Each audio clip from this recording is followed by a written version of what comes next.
Hey everyone, welcome to this week's Patreon vlog. So, for those who are new to our Patreon, welcome.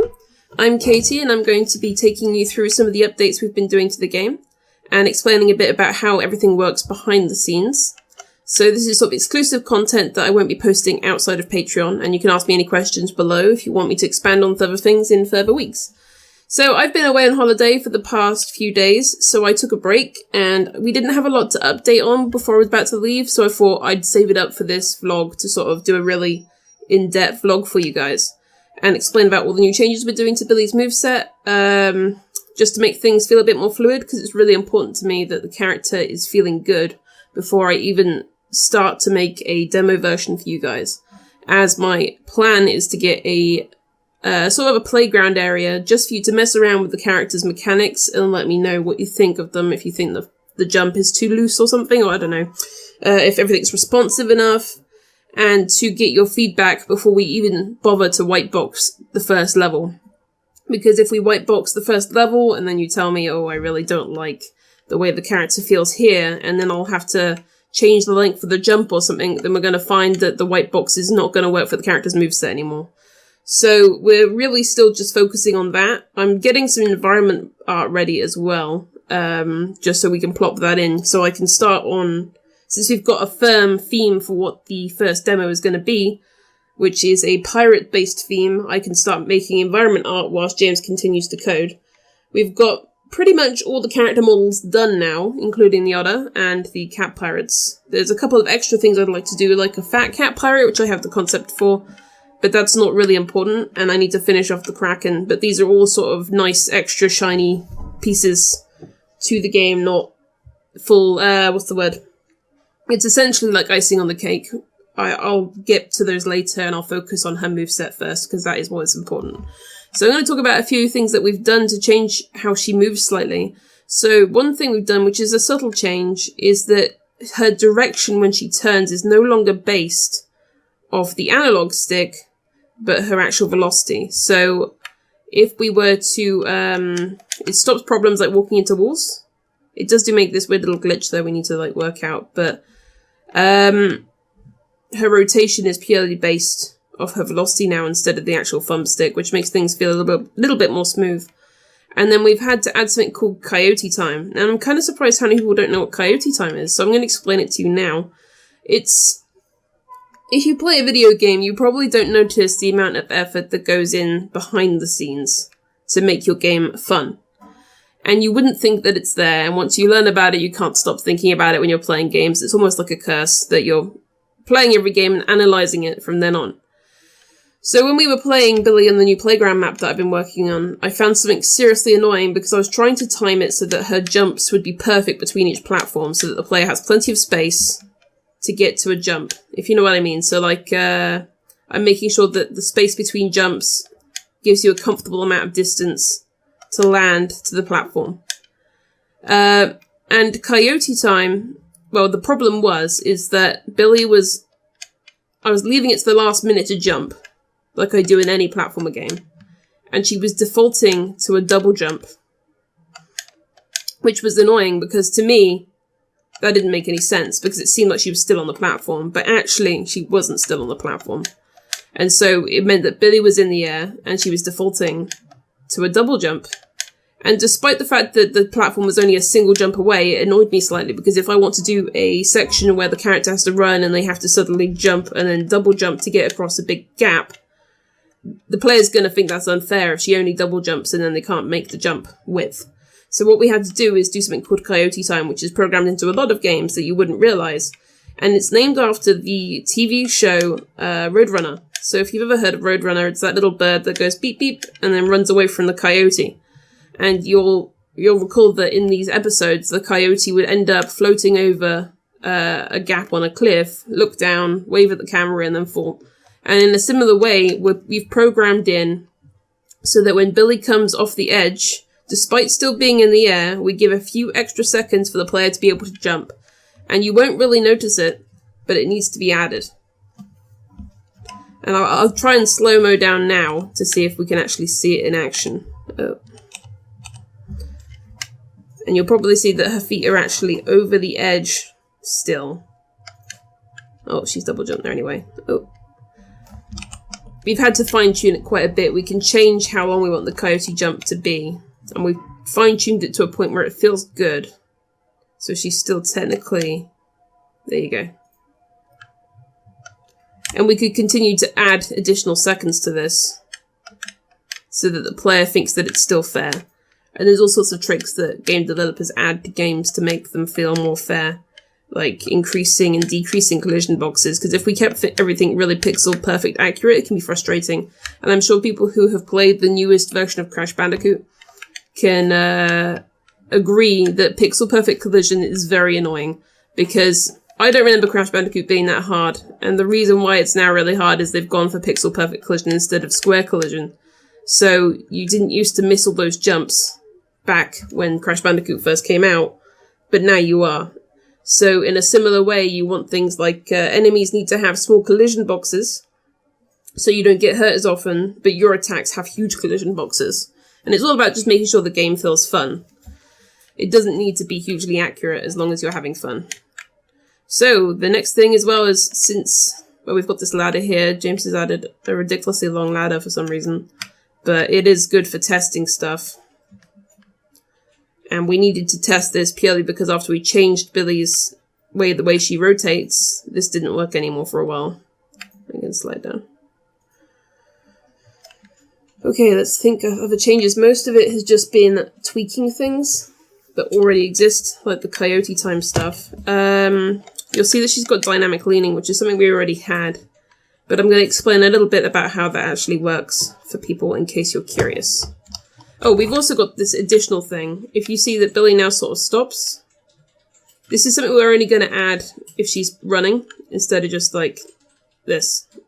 This doesn't make any sense.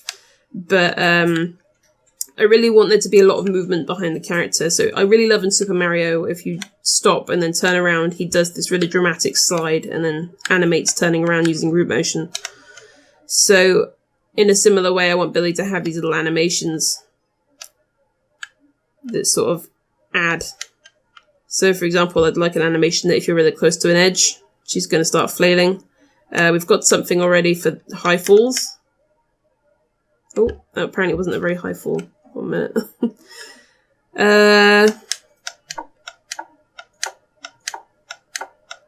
Also, whilst I'm just sat here getting back over to here, if you haven't heard already the really good news, we have been sitting on this news for a while now, but we've actually received a grant from the UK Games Fund. So this is a UK government scheme where they give us a grant of £5,000. This is mostly, it's not a lot in terms of game development. I know a lot of people think, wow, that's a lot of money, but in terms of game development, once you've bought all the licenses and stuff, it's really not that much. But it is really, really helpful. And on top of that, the 5k, ooh, what's going on there? I accidentally fell. On top of the 5k, let me just do this here. On top of the 5k, we get to showcase at a game show, which I can't really say where that is yet, but let's say it's a big game show, where we'll have our first demo of Billy Burst Up. So that 5k is going to get us to a pretty good vertical slice point. So vertical slice, for those who don't know, is like it's like a very polished section of gameplay where we can go to people like publishers or to Kickstarter and say, look, this is what the game might look like when it's finished. We've polished up this one slice of the game to a perfect amount. Because when you usually create games, you don't usually focus on getting everything absolutely polished. You want to white box stuff out first and prototype. But a vertical slice means that we're able to show you what the game might look like once it's finished. So the vertical slice we're doing is the Cat Pirate level, so it's like a demo. And the 5k will get us to that point, which we can then showcase at a game show. And maybe if you live in the area, once we announce it, you can come and see the game, talk to us, try out the demo. And then we can hopefully put the demo up here later as well. And then after that, we get a further chance to pitch for another 25k. So hopefully, at that point, it's free money, essentially. So we don't have to pay this back like with publishers where they take a percentage. This is a scheme by the government because they want to encourage our country to have more games development. because the games development industry is a really big industry. I think it makes more money than the film industry at this point. So it's a great opportunity. We get to show off the game, meet new people, hopefully build more of an audience, and then we'll think about a Kickstarter. So a lot of people are asking about the Kickstarter. I don't think we'll have one until next year, and the reason why is because our Vertical Slice is currently aimed to be completed by September time. And around September, we all know that Spyro and Spider-Man are coming out, and it's going to get really busy. We're going to have a bit of a huge amount of games coming out that everyone's been eager for, and we're not going to get much attention because we're quite a small indie game. So it's better to wait, even if the game is ready for a Kickstarter, to wait until we can get more media attention on the game and hopefully get a nice sum from Kickstarter so that we can fully fund this game. Okay, so that's in terms of Kickstarter and stuff. Obviously, Patreon is absolutely fantastic, and I really want to thank you guys for pledging. It really helps us out. It pays for a lot of our license fees, so I think it pays for each month of Maya that we have to pay for animation. So you guys have been absolutely fantastic. In terms of merchandise for the $30 tier, today is the last day to change your pledge to $30 if you want the shirt that we're offering. And then after that, I think we're doing either posters or mugs, depending on what people want for their reward next month. And so I'll be sending out the shirts soon. The shirts will only be available on Patreon for this month only. After that, I'm saving them purely for the Kickstarter. Okay, so let's talk a little bit about dynamic leaning. So you can see that the character leans in the direction that she wants to run. And this is thanks to Unreal Engine's feature called Locomotion. So Locomotion is... Let me find the character.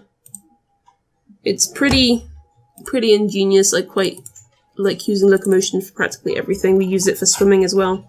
I don't think I've mentioned this in the vlog before, but the animator has to put the character into two positions for a run. Or a walk. I think the walk has a lean as well. So we've got running. Let me just bring that over. We've got the simple run animation, and then we have leaning versions of these animations. And in a similar way, we have the same for the swimming animations. We've got like an up and a down. Ooh. For the swimming animations, if they're here. So swim up, swim down. And then what we can do is we can tell the character to blend between these poses using a blend tree. So a blend space, actually. And so you can see how the character's position... Oh, that's between idle. You can use the same for swimming and idle. It sort of blends the animations together to give you a nice transition, so you no longer have to do that manually, which is something games developers used to have to do. Direction, crawl. Yeah, this is for direction. So this is leaning on the crawl. And you can see how the character leans side to side. And it just adds a bit of motion to the character, which I think really adds a lot.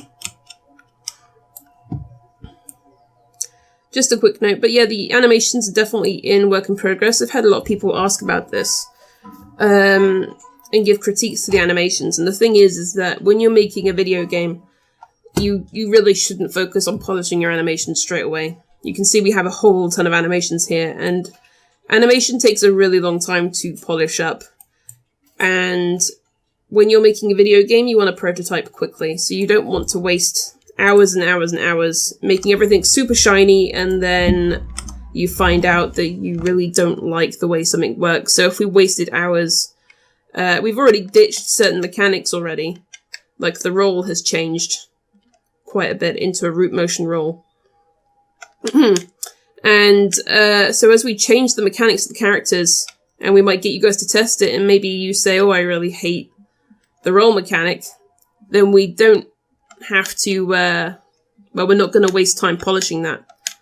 So we can change and add new moves, so you guys can give us feedback, and we haven't wasted hours and hours polishing up an animation for a character that is never going to be used. So if you ever do make your own games, please don't focus too much on getting your animations looking really nice and tidy, because there's going to be no point if you end up having to ditch these things. You want to get the gameplay going as quick as possible as well. Like, the most important thing for a game is getting the movement right. You could have a box as your main character and get the movement feeling right first before you even bother with character art. We can switch to Oscar for a bit. Ooh. You can see that Oscar has these dynamic leans as well. I think the only like sort of polished things are running and sort of animations and stuff like that. But here's a good example of why you need to prototype things, is that Oscar was a lot faster as a character. I'll show you the Google Doc in a minute about how we organize our animations. But his run was supposed to be way, way faster than this. And once it actually came time for the animation, Luke said that the character's legs were way too small to animate correctly for that kind of speed, and it looked really, really silly. And I'll put some old prototype footage up on the screen in a minute to show you just how the characters have changed and adapted with the animations.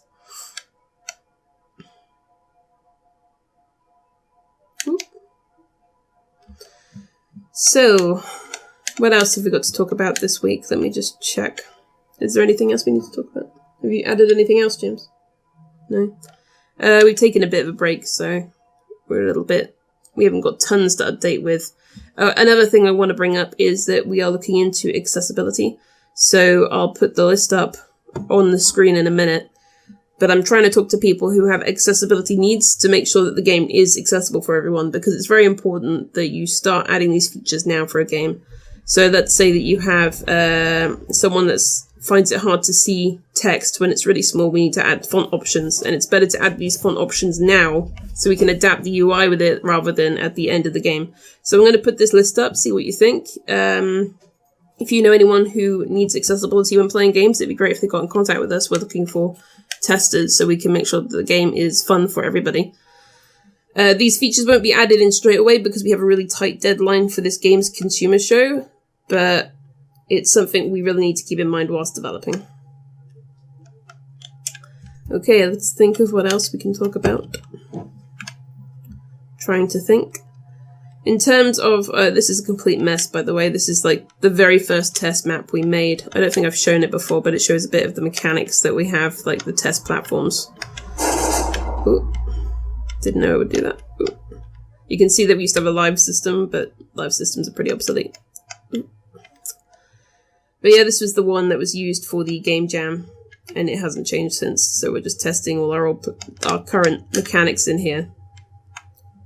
And it's a complete mess. Got the old models of Billy. But yeah, take all this with a pinch of salt. It's all supposed to be quite buggy. We haven't polished any of this up. You can see how the camera's clipping, because I haven't set those to ignore the camera.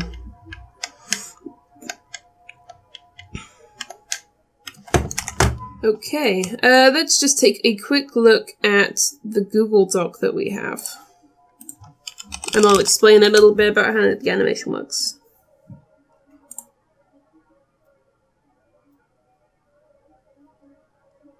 Okay. So this is the Google Doc for animation. So what we do when we set up anything, we have something as well for the 3D models, is we have the animations we're going to need. So you'll see that I've specified things like goat wall run, goat sudden stop change of direction, pushing, pulling, climbing, diagonal climbing, and then we have it like emotions. Then these are for the new characters that we have.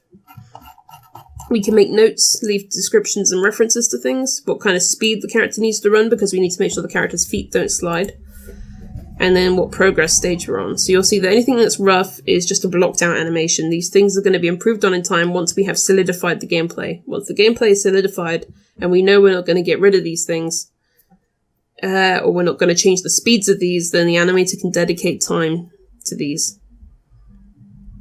And then we've got the name of the files for the animations once they're done, if we're going to need to use root motion for these things. So as I was saying before, we discover sometime down the road that things would work better with root motion, or maybe they won't, and so this is all just sort of an experimentation process. So this is our animation document, and then we also have one for the 3D models for the vertical slice that we are working on.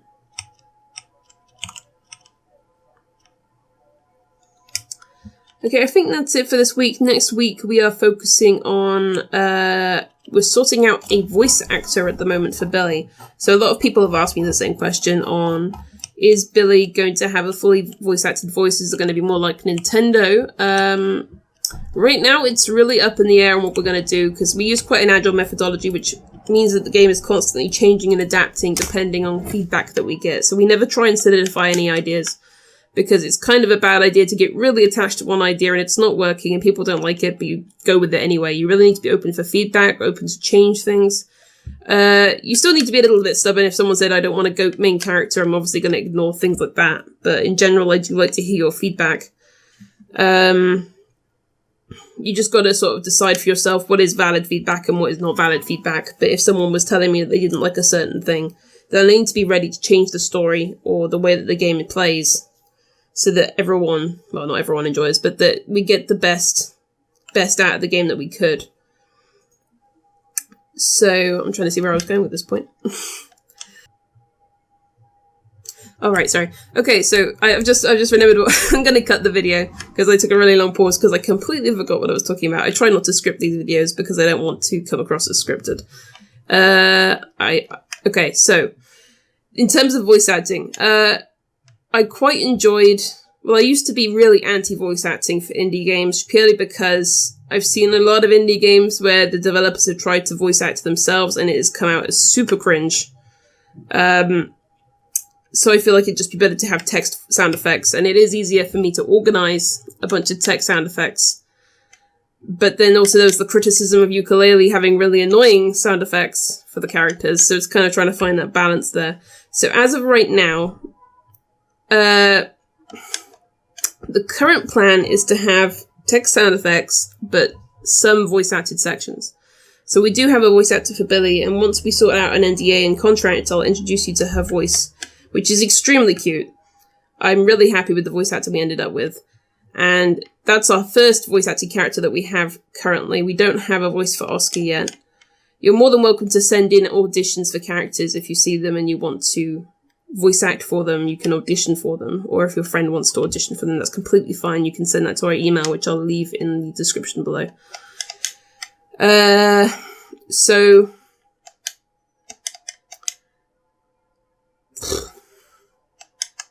in terms of voice acting, I really like the way Hat in Time had fully voice-acted characters, but it is a lot of money, and I need to do more research into budget, so it really depends on how the Kickstarter goes. If we end up with tons of money for that, we could have a stretch goal for voice-acted characters. But for now, I'm thinking it's going to be a mix. A bit like Ace Attorney, where they had the important cutscenes in the most recent games had voices, and fully animated scenes in the gameplay. It's not like that, and especially since we're kind of making a dialogue system very similar to how Monkey Island and Grim Fandango used to be, having every single option voice scripted is going to be an awful lot of work, and it's going to make it really hard if we want to add more dialogue to characters to get that exact same voice actor to then record more lines and vice versa. So right now, it's a little bit like we'll wait and see how things go. But I will hopefully be able to introduce you to the voice actor for Billy fairly soon, because she is missing a lot of the sound effects that go behind the jumping and stuff like that. I need to sit down and make a list and play a couple of platformers to see exactly what kind of sound effects we're really going to need. I think she's going to make a few one-off phrases now and then. But most of them are going to be sort of like jumping, breathing, getting hurt, those sort of things. Okay, so that's it for this week. Hopefully we'll have a few more things to show you next week. Let me know if you see a particular mechanic that you really want to see covered. Maybe you want to know how a certain gameplay mechanic works in terms of its blueprints. And I can try and find a way to explain that. Or maybe you want to know more about the character's animation or how a material looks. Maybe something about particle effects. And I will cover it for you in next week's vlog. Thanks for listening, guys, and I will see you soon.